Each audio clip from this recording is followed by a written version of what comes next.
5 মে 2013 গভীর রাতে ঢাকায় মতিঝিলের শাপলা চত্বর এবং এর আশপাশের এলাকায় ঘটানো হয়েছিল ইতিহাসের বর্বরতম এক হত্যাযজ্ঞ।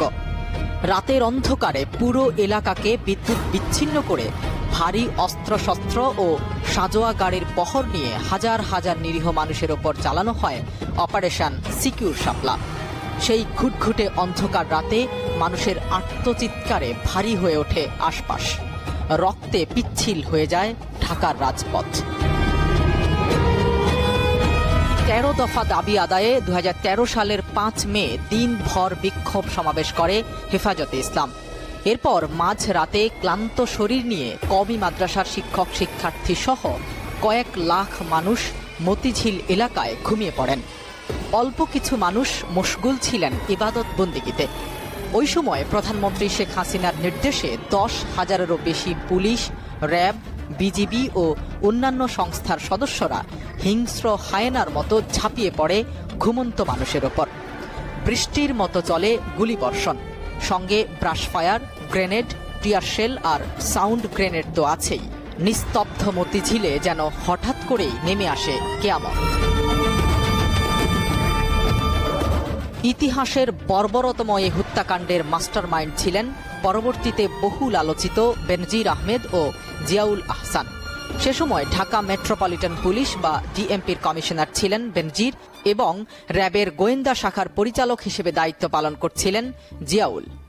শেখ হাসিনার নির্দেশে এবং এই দুজনের পরিকল্পনাতেই ঠান্ডা মাথায় পুরো হত্যাকাণ্ডটি ঘটানো হয়েছে। রাসূল সাল্লাল্লাহু আলাইহি ওয়াসাল্লামের নামে কুৎসা রটনাকারী ব্লগার ও ইসলাম বিদ্বেষীদের সব অপপ্রচার বন্ধসহ 13 দফা দাবি ছিল হেফাজতে ইসলামের। শুধু ইমানের তাগিদে সেদিন রাস্তায় নেমে আসেন লাখ লাখ মানুষ। বেশিরভাগই ছিলেন ইমাম, মুয়াজ্জিন, হাফেজ, মুফতি ও মাওলানা। মধ্যরাতের নির্মম হত্যাকাণ্ডের পর ভোরের আলো ফোটার আগেই পুলিশের জলকামান, ওয়াসা ও ফায়ার সার্ভিসের গাড়ি দিয়ে ওই এলাকা ধুয়ে মুছে রক্তের সব চিহ্ন পরিষ্কার করে ফেলা হয়। গাড়ি ভর্তি লাশ নিয়ে যাওয়া হয়েছে, এমনটাও দেখেছেন স্থানীয়রা। এতদিন মুখ বন্ধ রাখলেও স্বৈরাচার সরকারের বিদায়ের পর অনেকেই এ নিয়ে মুখ খুলতে শুরু করেছেন। ওই হত্যাকাণ্ডের মূল পরিকল্পনাকারীদের একজন বেনজির আহমেদ হাজার হাজার কোটি টাকা লুটপাট করে দেশ থেকে পালিয়ে গেছেন। আরেক পরিকল্পনাকারী জিয়াউল আহসান পালাতে গিয়ে ধরা পড়েছেন। ইতোমধ্যে রিমান্ডে নেয়ার পর শাপলা চত্বরে হেফাজতে ইসলামের নেতাকর্মীদের ওপর বর্বর আক্রমণের কথা স্বীকার করে নিয়েছেন জিয়াউল আহসান। আওয়ামী লীগ সরকারের নানাবিধ চাপে এতদিন শাপলার গণহত্যা নিয়ে খুব বেশি প্রতিবাদ জানাতে পারেনি হেফাজতে ইসলাম। দেশ স্বৈরাচার মুক্ত হওয়ার পর এবার নড়ে চড়ে বসেছে সংগঠনটি।